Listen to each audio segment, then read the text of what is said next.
Tatlong tropical cyclone threat potential. Patuloy na binabantayan ng Pag-asa. Tatlong posibleng maging bagyo na papasok sa ating Philippine Area of Responsibility o PAR ngayong buwan ng Setyembre. Alamin. Magandang araw Pilipinas, ito ang Pilipinas Weather ngayon. Kung bago ka lang sa ating channel, please like, share, and subscribe para updated ka lagi sa panahon. Salamat sa iyong suporta. Magandang hapon sa lahat mga kababayan. Kasalukuyang naroon pa rin si Tropical Cyclone Tapa o formerly Bagyong Lani sa loob ng PMD or Pag-asa Monitoring Domain. Subalit walang direktang epekto sa ating bansa. Gayunpaman, nagsisilbing babala ang forecast o inaasahang TC-like vortex o TCLB1 ay tatanglaw mula sa southeastern boundary ng PAR o Philippine Area of Responsibility, ngunit may mababang posibilidad lamang na maging bagyo o TC formation. Inaasahang papasok ito papalapit sa Eastern Visayas hanggang Luzon. Samantala, may isa pang vortex o TCLB2 na posibleng bubuo sa eastern boundary ng PMD or Pag-asa Monitoring Domain. Subalit parehong may mababa rin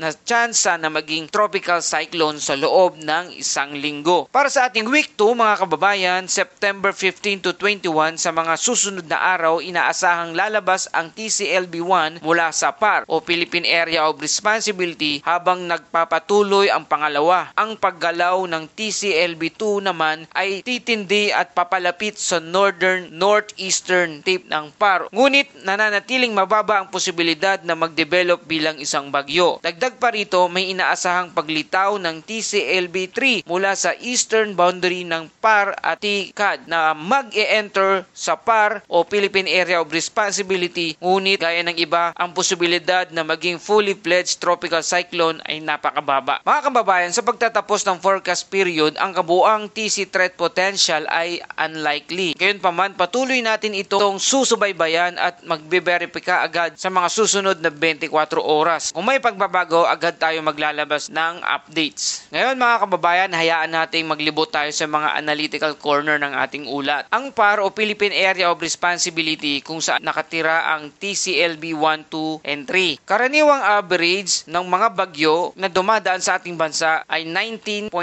na tropical na bagyo kada taon at karaniwan siyam ang tumatawid dito sa ating bansa. Ang buwan ng Setyembre ay kabilang sa peak season ng typhoons kasama ang July at August. Ngunit ngayong taon, tila pinaburan tayo ng mga sistemang ito. Lumilikha ng vortex ngunit hindi tuluyang nagde-develop bilang bagyo. Karaniwang ang pattern na ito may disturbance, bumubuo ng vertical system pero sisira o mawawala bago pa makabuo ng isang sirkulasyon at iyon tila ang nangyayari sa kasalukuyan. Bago tayo magtapos, balikan natin ang mga nagdaang malalakas na bagyo nitong September tulad ni Typhoon Hagupit o Nina noong 2008 na pumatay ng mahigit 100 katao at nagdulot ng damage na sa $1,000,000. Pati na rin ang tropical storm na Pulusan o Helen noong 2024 na nagdulot ng malawak na epekto sa Luzon. Muli, nagpapakita ito na kahit mababa ang aktibidad ngayon, dapat hindi tayo mag-relax, hindi dahil reactive likas na kalikasan. Kaya mga kababayan, sa mga unang linggo ng Setyembre, ito ang ating forecast.